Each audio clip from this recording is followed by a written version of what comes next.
I'm Wang Yaohua, and I will present our work named Reducing DRAM Latency by Charge Level Aware Look-Ahead Partial Restoration. Let's first take a high-level overview of this work. DRAM latency is a major bottleneck for system performance. DRAM cells store data as charge, where the charge leaks over time. Accessing DRAM cells require row activation and charge restoration, which are the two major components of DRAM latency. To reduce DRAM latency, we can just partially restoring a cell's charge level. We observe that the potential of partial restoration can be significantly increased when applied on cells that will be accessed again soon. We also find that we can trade off between restoration and activation latency reductions to achieve the benefits of both. Based on our observations, we propose charge level aware look-ahead partial restoration. We call it CAL. CAL predicts the next access-to-access interval, and then it applies partial restoration based on the prediction and trade-off between restoration and activation latency reductions. Overall, CAL achieves 14.7% of performance improvement and 11.3% of energy reduction for an 8-core system. I will first provide necessary background on DRAM. Processors always incorporate a memory controller which handles the communication with the DRAM module. A DRAM chip which builds up the DRAM module consists of DRAM cells and a row buffer as shown in the right side. When accessing data in DRAM, activation opens one of DRAM rows and copies the data into a row buffer to serve reads or writes. The time passed from the activation to the state when the row buffer is ready to serve read or write is defined by TLCD. As DRAM cells charge is drained during activation, restoration restores the charge to maintain data integrity. The time taken from the start of the activation to the completion of restoration is called TRAS, and only after restoration, a pre-charge command can be issued, which releases the data from row buffer and prepares DRAM to activate a different row. As DRAM cells lose charge over time, to prevent data loss, DRAM cells are periodically refreshed. Prior work exploits the charge level of a DRAM cell by partially restoring the cell's charge. As mentioned above, DRAM cells lose charge over time, and refreshes are regularly scheduled every 64 milliseconds to fully restore cell's charge level. Aside from refresh, its DRAM access also fully restores the charge level. And the key idea of the prior work is that if a cell will be refreshed soon, partial restoration can be applied to restore just enough charge and leave the refresh to fully restore the charge level, and thus achieving reduced restoration latency. Now I will provide our own observations on partial restoration. Our first observation is that DRAM cell's charge can be partially restored if it is going to be accessed soon. To understand the potential of partial restoration for soon to be reactivated cells, we show the distribution of access-to-access intervals, as demonstrated by prior works. The 60 millisecond interval is small enough to yield a reasonable decrease in restoration latency. We break down the interval distributions into 5 categories based on the 16 milliseconds subwindows. As shown in the figure, about 95% of access-to-access intervals are smaller than 16 milliseconds, for which DRAM cells can be partially restored. However, at the time when we want to perform partial restoration, we actually don't know when the row will be reactivated. Therefore, although there is great potential there, to exploit such potential, we need some way to predict whether a cell will be reactivated soon, let's say in the next 16 milliseconds. To answer the above question, we find that the next access-to-access interval of a cell can be accurately predicted by the last access-to-access interval. To solve this, we studied a relationship between last and next access-to-access interval pairs of the same row. And this figure shows the distribution of last and next access-to-access interval pairs. We define the interval as small if it is less than 16 milliseconds. Otherwise, we define it as large. We group interval pairs into 4 categories accordingly: small small, small large, large small, and large large. And shown in the figure, for 98% of pairs, if the last access-to-access interval is small, the next access-to-access interval would also be small. And this provides an accurate way for us to predict whether to apply partial restoration.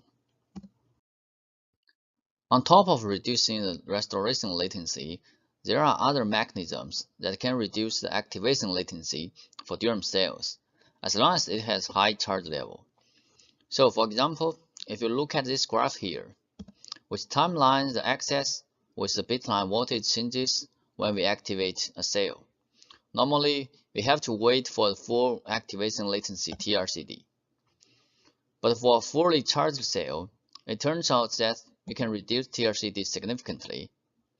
Unfortunately, if we try to maximize the benefit of partial restoration, we find that we cannot reduce TRCD anymore because it takes almost the complete time for the activation to finish. So we find that there is a problem. If we maximize the benefit of partial restoration, the cells no longer have high charge when they are activated again. And this means we cannot reduce the activation latency at all.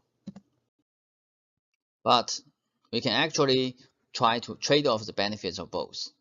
So instead, if we look at a cell where we get most but not all of the benefits from partial restoration, we can still get most of the activation latency reductions at the same time. We find that we can trade off activation and restoration latency reductions in a way that maximizes the reduction in total access time. Let's summarize our observations. First, we find that the potential of partial restoration can be significantly improved when applied on soon-to-be reactivated DRAM cells. Second, we can accurately predict whether the next access-to-access interval will be smaller than 60 milliseconds based on the last access-to-access interval. Third, although aggressive partial restoration works against activation latency reduction of highly charged cells, there exists trade-off between restoration and activation latency reductions. By carefully performing partial restoration, we can maximize overall benefits. Based on observations, we propose the charge level aware look-ahead partial restoration. We call it CALE. The key idea of CALE includes two components. First, CALE tracks and uses the last access-to-access interval of a row to predict whether the row will be reactivated again soon. Second, based on the prediction and next scheduled refresh, CALE decides by how much the restoration latency should be reduced to achieve the benefits of both activation and restoration latency reductions. To achieve this, CALE needs to track the last access-to-access interval of each access row and record whether the row was partially restored. We employ a timer table to do this. Here are the major operations when tracking access-to-access intervals.